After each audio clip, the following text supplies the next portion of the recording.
is Michael Moya. I do a few things. I have a company called My Music, do music publishing, mostly for film and TV. I have a catalog of about 40,000 songs, 500 artists, but we do a lot of bulk licensing deals for networks like B2B services, A&E, Viacom, NBC, CBS. We do a lot of like unscripted content, sports, advertising stuff, some scripted as well. Yeah, I have a fashion brand called Indelible. It's tattoo culture and elevated fashion. We're doing our next drop sometime in September this year. And basically we're just trying to bring some, high quality to the tattoo, enthusiast or anybody that just respects anything about tattoo industry or tattooers or what have you. But I just felt like the art form hasn't been represented in fashion properly, all due respect. I know there's some brands out there that are doing it, but not at the level that we're trying to do it.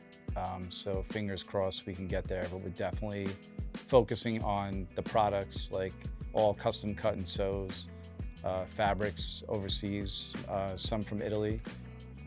So we're really just trying to elevate the game a little bit. These days, this shit helps. Like, I walk in a room and the bar's set low. So automatically when I start talking, they're gonna think I'm smart, So I use that as a power. And I think it's way more acceptable now than it used to be. And I've been getting tattooed for like 30 years. So 30 years ago, you guys know it's been way, way different. So nowadays it's like very more accepted, especially doing business in the entertainment side of things. I mean, I still deal with like corporations, a lot of like suit stiffs that I gotta like sit and have meetings with, but I can talk, and I think once they realize that I'm a man of my word and I can deliver, then it just kind of breaks those barriers and, business can be had.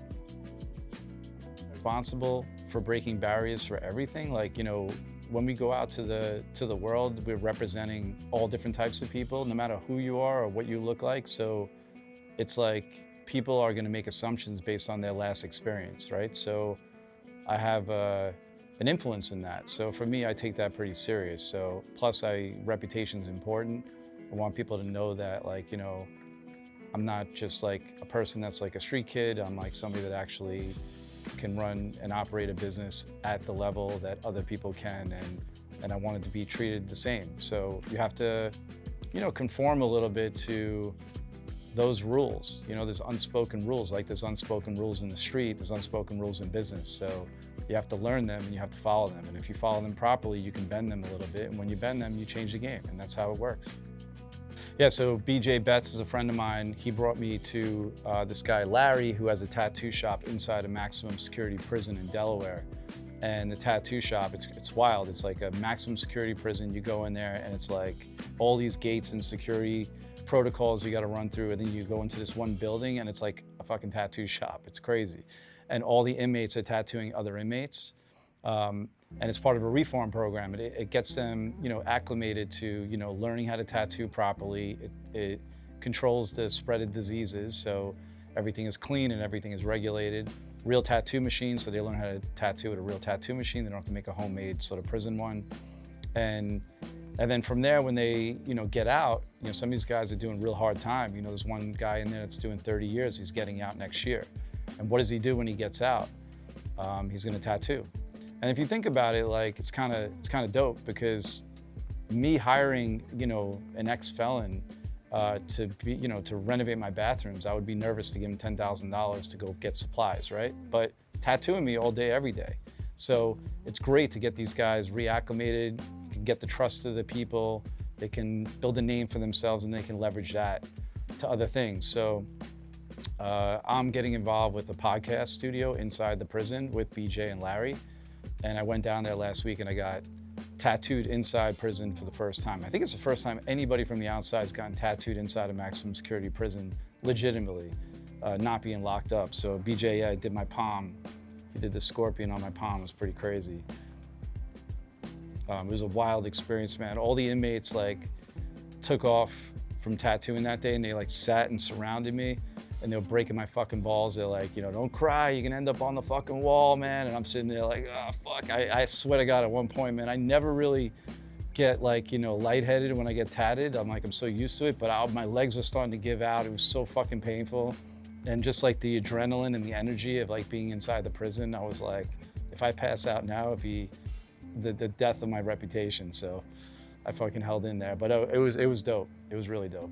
It's like going to the prison, it's a 3-hour drive, and I got an email from a client, and you know, people are like, you know, there used to be telephone tough guys, there's like email tough guys. You know, people say shit on email and their etiquette's kind of off, and you just, the old me wants to just like knock somebody's teeth out, right? Like you're just like, you're fucking disrespectful, don't be disrespectful. But when you go in prison, like your words are accountable. You know, what you say, you're accountable for, right? And I felt that.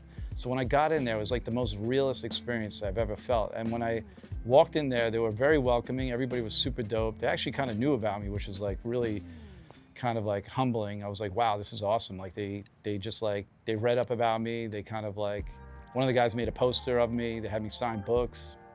But they were dope. They were just like, you know, doing their thing. They kept it real, and it was just like no bullshit. And it was like, I left there like, just felt so refreshed and so energized. And also I was like, man, if I'm ever gonna do a crime, it's gonna be in Delaware, because I wanna be locked up with those guys, because I got friends in there now, but shit. But it was cool. It was a good experience. It's wild, because at first you think, you know, some of these guys in there are murderers, right? And you think like, why are you giving them this privilege? It actually, you know, it's been documented, so I'm not giving any inside information, but that prison had, there was a riot at that prison, and 2 guards got killed. One of them got brutally killed. I think they cut his head off and cut his dick off and put it in his mouth, something crazy. Stuffed him in a closet. It was really, really brutal.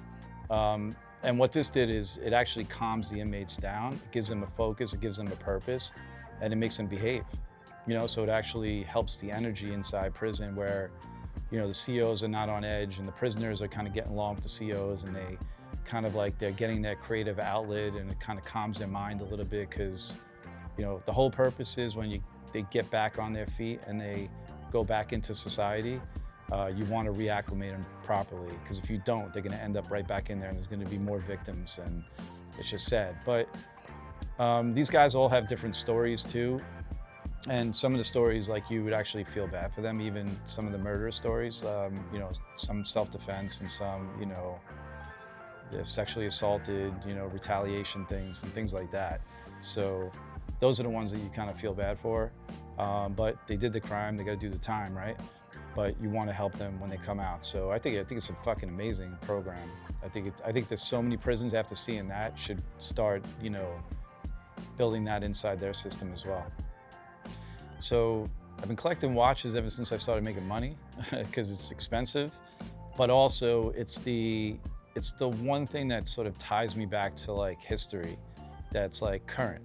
Because like true horology, like these watchmakers, they craft these watches like they're mechanical watches, they're not digital. You know, the most accurate watch is like the iPhone, if you really think about it.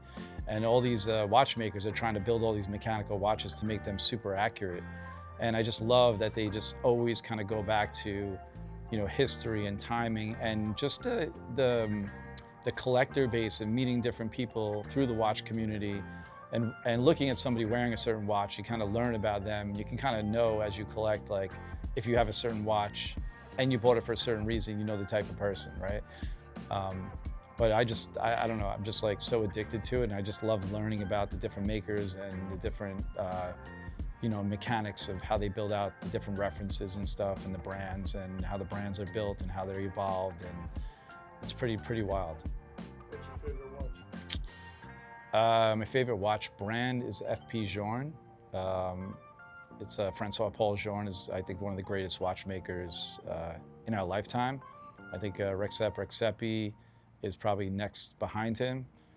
But I love Jaeger LeCoultre. I love, you know, Vacheron. I have a Vacheron 222. Some Pateks and stuff. You know, Pateks and Rolex, AP, kind of, you know, getting out of that a little bit. I think it's becoming a little bit too mainstream, and the people that are running it, I'm not really too in love with. I just feel like they've gotten the passion behind the craftsmanship has gotten away from them, and they're just like too much into the business. Where FP Journe only makes like 1,000 watches a year, 1,300. You know, Rolex will make like 3 million, you know, so it's a whole different game. And you still can't get one. Yeah, exactly. And you still, you know, that's the problem. Like, if I see like a Rolex, like I'll still collect Rolexes and stuff. And if I see a Rolex like get released, I saw this one Rolex get released in 2025, and I was like, oh, that's kind of dope. Everybody was shitting on it. They're like, this is the ugliest Rolex I've ever seen. And I'm like, fucking yes. I was like, awesome, because I want the thing to be like below retail on the secondary, because once it's above retail on the secondary, you can't get it. And as soon as it hit the secondary market, it's like 3 times more on the secondary. I was like, fuck, I'm never gonna get this watch, you know? So, because to me, I'm like, I like the days of collecting before COVID, you know, where you can just walk into the dealer and buy whatever you want. Now it's like more about the game of flipping and, you know, what's worth more and all that BS. So, What was the watch? it's the new Rolex Daytona with the turquoise style. I don't know, something about it I like. So, these are cool, man. So the Reverso, so these were originally made for polo players. So this actually has a dual face, but originally they were made with a mono face on the other side. It was just steel, and they made it for polo players. When they would play, they would flip it to the other side so it wouldn't damage the watch. Yeah, so there's a lot of history with that. Kind of just like one piece. So I don't know which one would be my favorite. I think it's like kind of like what I hate and I want to redo, or what I want to add to, or like it's just constantly looking at it like that. But yeah, it's like one of those things that after you get it, you forget about it. And yeah, some of them I'm just like, it's like this vicious cycle, you know? It's like you do all this work and then you go back to the beginning and you go, ah, fuck, I want to redo that again. It's never over, you know? So people are like, when are you going to be done getting tattooed? I'm like, I don't know, probably till the day I die, I'll be fucking putting that, you know, needle in my body. I don't know. Zach did my ear from Kings Avenue. Grez from Kings Avenue did work on me. I had Gara from Blind Reason. I had, what's his name? Oh shit, there's 2 more I'm forgetting. It's been a while. But anyway, those are the main guys. So it's really, it was Mike Rubendahl, Grez, and Gara are my main guys. The palm is fucking excruciating. I'm telling you, it's like I have both my palms kind of done. I want to add to it a little bit and like maybe try to shade it in a little bit, but I don't know if that's gonna fall out, but it is like brutal. It's brutal. And it just, your hand's like on fire for like hours after too. It's crazy. And it's so funny that people always say to me, like, my ear's tattooed inside my ear and even the back, and they say, oh, that must have hurt. That's like, that was like a walk in the park. It's all cartilage. You don't even feel it.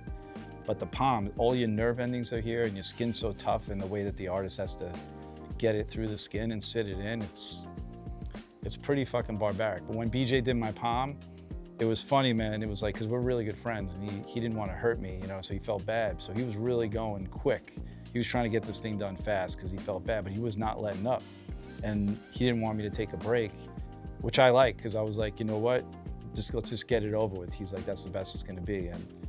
And he sat it in pretty fucking good. So that's like 3 weeks. So it's coming off a little bit, but that was rough. That's definitely the most painful.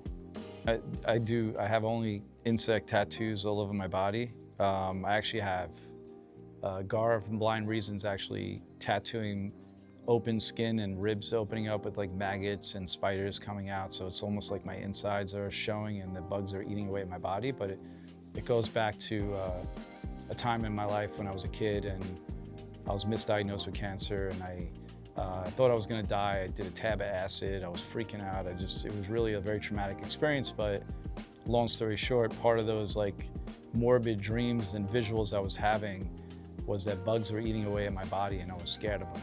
So I woke up one day and I decided how am I gonna overcome this? And it was a long, long fight. And when I decided to get tattooed, I was actually afraid of needles. And I was going through dialysis, so it was really like traumatic for me. And then poking my arm every day and it was like black and bloody and like, it was just fucking disgusting. So I was like, you know what? I gotta face my fears. So I decided to look at bugs. I was like reading up about them. This is old school. I was looking at books, you know, before the internet. And I was like reading about them and I was like, oh, these insects have like messages, like powerful messages and spiritual messages. So it's like almost like protection. So I'm taking my nightmares and I'm trying to turn them into like my protected dreams. So I decided to tattoo them on my body because I'm afraid of needles and I'm afraid of insects, I'm afraid of dying. So let me just put it all together and overcome it. And hence is why I'm covering myself. And I always tell myself, like, I don't mean to say this in like a fucked up way, but like, I'm not ready to die, but once I'm done with this piece, I'm ready to move on. So I'm not afraid of death anymore at all. And I'm not ready to like pass on yet though, because I feel like I'm just incomplete. Hence is why I keep getting tattooed, because once I feel complete, then I'm fully let go, almost as if I'm on a plane and the pilot's flying and I can say, you know what, everything else that happens in life is out of my control. But right now, this is probably the last thing that I'm trying to control about my death, is just to finish this piece off before it. I hate them. I hate all insects. I'm actually disgusted and scared of them. If I see one in my house, I move out and they take over the mortgage. Like, it's just like, it's not happening. So to me, I'm not into the, there's not one insect the flying ones to me are a little less gross, but like a flying cockroach, nah, I'm done. But flies and little gnats and stuff, like it's okay. But anything crawling, nah, don't like it. For me, what's your next big move? I got a couple of things I'm building that, I'll talk about at the appropriate time, but really honestly, just, always hustling, always trying to figure out ways to adapt. I always say in life, man, there's like two types of people. There's winners and there's losers. That's it. It's that simple. Everybody always complains about the economy and what's happening in the world. It's always been up and down and fucked up. But I have friends that always win through all the turmoil of shit that goes on in the world. And that's, to me, is how I look at life. Like, no matter how it changes, I'm just trying to figure out a way to win. That's all. So I don't know. I don't know what's really next. I think it's all about it's the longevity of my life is what I'm looking at for like the full win. Like, I don't look at life like in small doses of like, what am I doing next? I just look at it's just a constant evolution of like myself and how I try to live. So I'm just being me, and that's it. I mean, I think, honestly, man, it's just, for me, it was passion, hard work, all came from anger, angst, and how I grew up, and I was pissed off, and I just used that as energy and focus. And I think for anybody that's like young coming up, like, it's hard for me to advise because I can't tell anybody what to do, because my life was different back then. Life has changed so much that the game has changed. But if you put the hard work in, you put your passion in, and you really give a fuck, and you go beyond, and you look at yourself and you say, you know what? Stop looking at the dollar and say, all right, if you get into a project and you say, well, I only charge this person a certain amount of money, so I'm only gonna give them this amount of work. Just go the extra distance, because end of the day, you're gonna hold the cards, because they're gonna be relying on you more, because nobody else is gonna do the work like you did, because you're gonna over deliver. And then you can start changing your rates a little bit. You can start getting, paid a little more, and you can leverage yourself. So find what you do best, find what you love to do, and just go all in. I mean, I don't believe in balance. I just believe in, you do what you can to do it the best you can, and that's it. All the greats are imbalanced. I don't know any person that's like, you take the greatest guitar player, the greatest business person, great basketball player, great whatever, none of them are balanced, right? So if you really want to strive for greatness, like, don't strive for balance. It's never gonna happen.